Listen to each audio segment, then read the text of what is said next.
میں نے کہا ہاں کیا فقرہ بولا تھا؟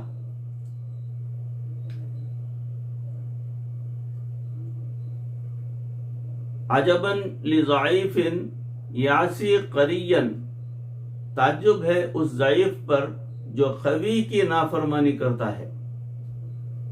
بندے سے زیادہ ضعیف کوئی نہیں اور اللہ سے زیادہ قوی کوئی نہیں۔ کتنے تعجب کی بات ہے کہ ایک ضعیف یا قوی کی نافرمانی کر رہا ہوتا ہے۔ جب دل میں عظمت خداوندی بیٹھ جاتی ہے تو پھر انسان آسانی سے گناہوں سے بچ سکتا ہے۔ اللہ رب العزت نے اسی لیے تو ذکر کثیر کا حکم دیا ہے، اذکر اللہ ذکرا کثیرا۔ مقصد یہ تھا کہ یہ لوگ ہر وقت اپنے دل میں اللہ کی یاد رکھیں کہ اللہ بہت بڑے ہیں، پھر دنیا ان کا دل نہیں لبھا سکے گی، ان کو اس راستے سے نہیں ہٹا سکے گی۔ اس لیے مومن بہانے سے اللہ کی بات چھیڑ دیتا ہے۔ اماں کو دیکھو، وہ کہیں بھی ہو بیٹے کا تذکرہ چھیڑ دیتی ہے، کہتی ہے میرا بیٹا دودھ کو دودھ کہتا ہے، وہ محبت سے کہہ رہی ہوتی ہے۔ بیوی کو خاوند سے محبت ہوتی ہے، اس لیے وہ 5 منٹ میں اپنے خاوند کی ساری باتیں دوسری عورتوں کو بتا دیتی ہے۔ اسی طرح مومن کو اپنے رب سے محبت ہوتی ہے، اسی لیے جہاں بھی وہ بیٹھتا ہے اللہ کی باتیں کرنا شروع کر دیتا ہے۔ جہاں جاتے ہیں ہم تیرا فسانہ چھیڑ دیتے ہیں۔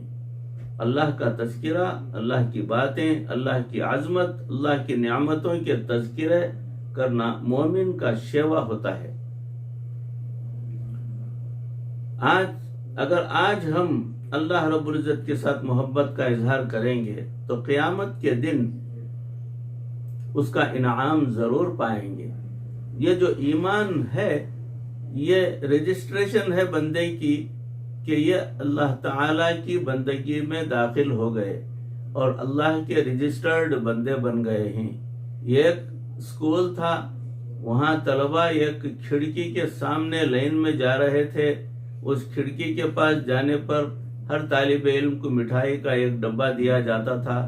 ایک دیہاتی لڑکے نے جب یہ دیکھا کہ اس کھڑکی کے سامنے جانے پر مٹھائی کا ڈبہ ملتا ہے تو وہ بھی لائن میں لگ گیا۔ آگے بڑھتے بڑھتے اس دیہاتی کی بھی باری آ گئی۔ جب وہ کھڑکی کے پاس پہنچا تو مٹھائی کا ڈبہ دینے والے نے کہا اپنا ID کارڈ دکھاؤ۔ یہ کہنے لگا وہ کیا ہوتا ہے؟ اس نے کہا جو اسٹوڈنٹس یہاں رجسٹرڈ ہیں ان کا ایک ID کارڈ بنا ہوا ہوتا ہے اور ان کو یہ انعام میں مٹھائی کا ڈبہ مل رہا ہے۔ تم اگر رجسٹرڈ نہیں ہو تو پھر جاؤ یہاں سے۔ جیسے اسکول کے رجسٹرڈ طلبہ کو انعام میں مٹھائی کا ڈبہ ملتا ہے، اسی طرح آج جس نے ایمان کا رجسٹرڈ کروا لیا، کل قیامت کے دن جب اللہ رب العزت کے پاس جائے گا تو انعام کا ڈبہ پالے گا۔ اور اگر کوئی دیہاتی کی طرح ویسے ہی لائن میں لگ کر جو ہے چلا گیا تو اس کو کہا جائے گا پروو یور آئیڈینٹی، کون ہو بھائی تم، کہاں سے آئے ہو اور دنیا میں کہاں تھے، کیا کر رہے تھے اور کس لیے یہاں امید لگائے ہوئے آ گئے ہو۔ جیسے جیسے بچے کا تعلق ماں سے ہوتا ہے کہ وہ ہر چیز میں اپنی ماں کی طرف دیکھتا ہے، مومن کا تعلق بھی اسی طرح اپنے پروردگار کے ساتھ ہوتا ہے۔ وہ ہر معاملے میں اللہ رب العزت پر نظر رکھتا ہے۔ ایک بزرگ کسی کے ہاں تشریف لائے ہوئے تھے بزرگ، صاحب خانہ اپنے بچے کو اٹھا کر لے آئے۔ ان کے پاس کوئی میٹھی چیز تھی، انہوں نے وہ بچے کی طرف بڑھائی مگر بچے نے لینے سے انکار کر دیا۔ دوبارہ کہا کہ لے لو، لیکن بچے نے پھر بھی انکار کر دیا۔ اب یہ بڑی عجیب بات ہے، حالانکہ بچے کے اندر میٹھی چیز کھانے کے لیے جو ہے اجلت ہوتی ہے، ٹیمپٹیشن ہوتا ہے، شدید طلب ہوتی ہے، اس کی گروتھ کا تقاضا ہوتا ہے کہ وہ میٹھا کھائے۔ اس لیے بچے میٹھی چیز کے پیچھے پاگل ہو کر بھاگتے ہیں۔ لیکن جب ان بزرگ نے بچے کو میٹھی چیز پیش کی تو اس نے اپنے باپ کی طرف دیکھا اور مٹھائی لینے سے انکار کر دیا۔ جب 2 مرتبہ ان بزرگ نے اس سے کہا تو بعد میں باپ نے بچے کو کہا بیٹا لے لو، یہ ہمارے حضرت جی ہیں، یہ ہمارے بڑے بزرگ ہیں۔ یعنی باپ نے بچے کو اجازت دی تو پھر بچے نے وہ مٹھائی لے لی۔ اس پر ان بزرگ کی آنکھوں سے آنسو آ گئے یہ دیکھ کر کہ وہ صاحب خانہ معذرت کرنے لگا، جناب بچے نے بدتمیزی کر دی اور آپ سے مٹھائی نہیں لی، آپ اس کو محسوس نہ فرمائیں۔ وہ کہنے لگے نہیں، اس وجہ سے آنکھ سے آنسو نہیں نکلے، بلکہ مجھے یہ خیال آیا کہ اس کے اندر میٹھا کھانے کی چاہت بھی ہے۔ پھر بھی جب میں نے اس کو 1-2 دفعہ مٹھائی پیش کی تو اس نے اپنے ابا کو دیکھا، کاش میرا بھی ایمان ایسا ہوتا کہ میں بھی ہر معاملے میں اپنے رب کو دیکھتا اور میں گناہوں سے بچ جاتا اور نیکیوں پر سے لگ جاتا۔ اس بات پر مجھے جو ہے یاد کرنے کی وجہ سے میری آنکھوں سے آنسو نکل گئے۔ ہم بھی تو باہر نکلتے ہیں، نیلی پیلی مٹھائیاں پھر رہی ہوتی ہیں، ہم بھی ان مٹھائیوں کی طرف للچائی ہوئی نظروں سے دیکھنے کے بجائے اپنے رب کو دیکھیں کہ رب چاہتے کیا ہیں۔ کیوں دیکھوں گا ان چیزوں کو، ان بیکار کی چیزوں کو؟ نہیں چاہتے تو آنکھ اٹھا کر بھی نہیں دیکھوں گا۔ یہ بات ذہن میں رکھیے کہ اللہ رب العزت نے جس طرح اس کائنات کو پیدا کیا اسی طرح اس کائنات میں عدلنے بدلنے والے حالات بھی اللہ رب العزت کی منشا ہے سے جو ہے آتے ہیں۔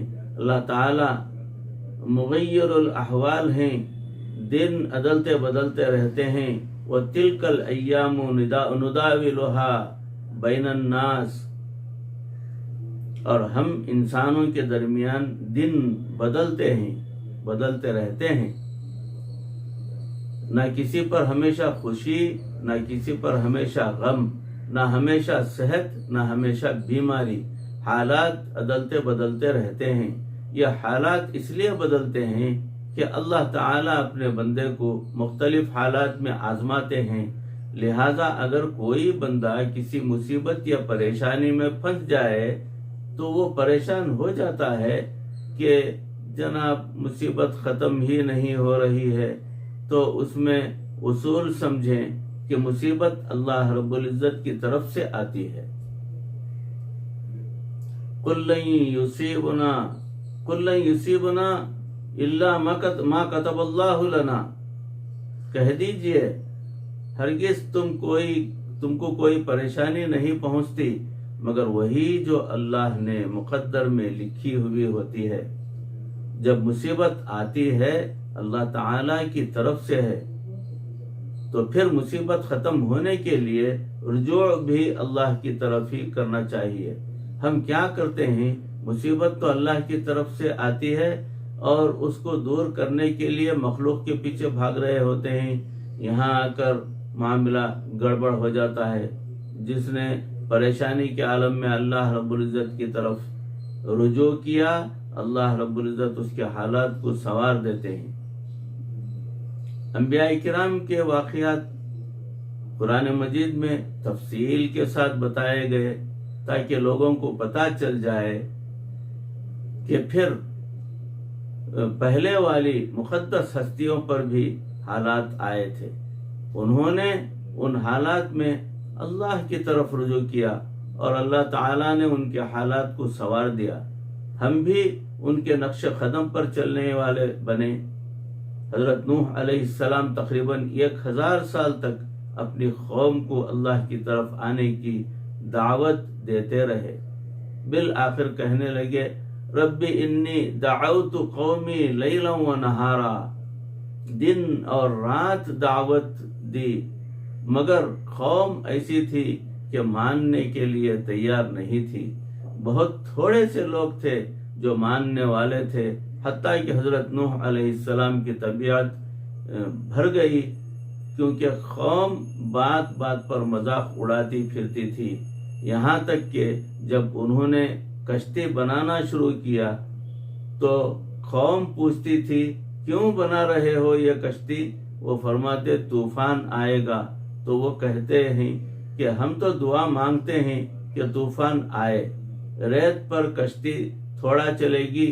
تو حضرت نوح علیہ السلام فرماتے ان تسخروا منا فإنا نسخر منکم کما تسخرون، جیسے تم ہمارا مذاق اڑاتے ہو ایک وقت آئے گا کہ ہم تمہارا مذاق اڑائیں گے۔ تو قوم نے ستا دیا تھا، وہ اتنے پتھر مارتے تھے کہ آپ پتھروں میں دب جاتے تھے، بسا اوقات جبرائیل علیہ السلام آ کر ان کو پتھروں سے باہر نکالتے تھے، اکیلے تھے۔ دیکھیں انسان کے دل پر کتنا غم ہوتا ہے، آپ کسی کو چند دن تک کوئی بات سمجھائیں آپ تنگ آ جائیں گے۔ 1 سال کی بات نہیں، 2 سال کی بات نہیں، 1000 سال کی بات تھی۔ اللہ اکبر کبیرہ، دل میں ایک کرب تھا، ایک غم تھا جس نے ان کو مغموم بنا دیا تھا۔ چنانچہ بالآخر انہوں نے اللہ رب العزت سے دعا کی۔ اللہ تعالیٰ ارشاد فرماتے ہیں وَلَقَدْ نَادَانَا نُوحٌ فَلَنِعْمَ الْمُجِيبُونَ، اور تحقیق نوح علیہ السلام نے ہمیں پکارا اور ہم پکار کا بہتر جواب دینے والے ہیں۔ وَنَجَّيْنَاهُ وَأَهْلَهُ مِنَ الْكَرْبِ الْعَظِيمِ، اور ہم نے ان کو اور ان کے اہل خانہ کو کرب عظیم سے نجات دلائی۔ تو اس کرب سے، ان مصیبتوں سے بچانے والا کون ہے؟ اللہ رب العزت۔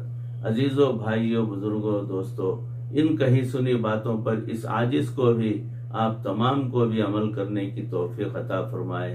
اللہ ہمارے بھی دلوں کے اندر پروردگار کی ذات سے ہونے کا یقین پیدا ہو جائے، اور اللہ رب العزت سے مانگنا اور اللہ رب العزت پر انحصار کرنا، یہ ہمیں پروردگار توفیق عطا فرمائے۔ اے اللہ، مرتے دم تک کسی کا محتاج نہ بنا، ایمان پر اور کلمے والی موت پر ہمارا خاتمہ فرما۔ ربنا تقبل منا انک انت السمیع العلیم وتب علینا انک انت التواب الرحیم۔ صلی وسلم علی حبیبک سیدنا و مولانا محمد وآلہ واصحابہ اجمعین برحمتک یا ارحم الراحمین والحمد للہ رب العالمین۔ السلام علیکم ورحمۃ اللہ وبرکاتہ۔